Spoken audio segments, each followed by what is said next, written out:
I was stationed in Quantico, it was maybe my second day on the road. And when I say on the road, I had my own patrol car. And I was driving around, pulling people over. And I went back to PMO, or Provost Marshal Office, which is like the police department. Mm-hmm.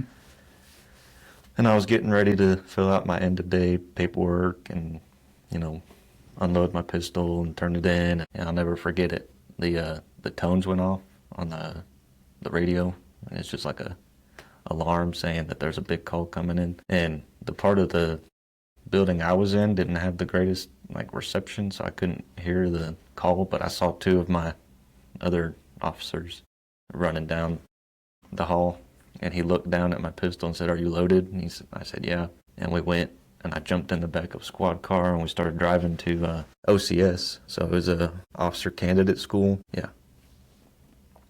And there had been a bolo set out, or be on the lookout for someone. And there was a lieutenant colonel, and I recall it being a maroon or burgundy Ford Explorer. It was an older model. And, we had, I think it was Richmond, Virginia, PD, or some other department.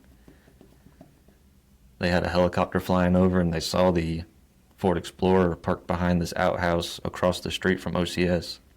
So there's a bridge that goes over the road, and it says, "We make Marine officers." So we got out of the car, this helicopter's flying over, and all we knew was there was a guy. We didn't know if he was dead or alive, where he was. So we all had our pistols drawn, and we went into this outhouse, and we were clearing it. And there was nothing in there, so we all came out to the left side of the outhouse. My watch commander, it was a different watch commander than Staff Sergeant Albano. We were all circled up right there talking, and he happened to look over to his left, and there was a tree bordering up next to this river. I forgot the one. It's like it separates Maryland and Virginia.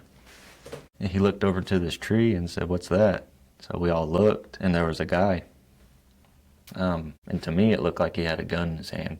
So I started running, and I had my gun drawn on him, trying to give him commands.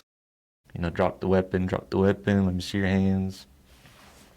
But, he wasn't going to do nothing because he had hung himself. And I think it's called rigor mortis. Mm-hmm. It was already set in, and his fingertips were all ballooned up. His neck was ballooned up.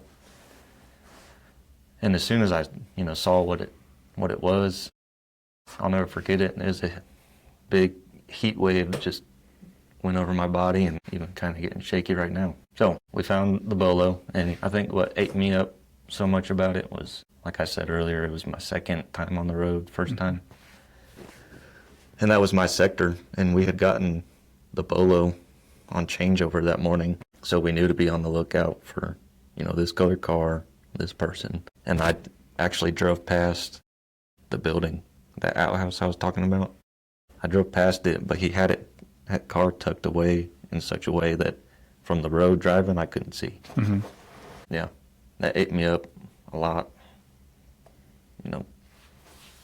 Seeing things for the first few months.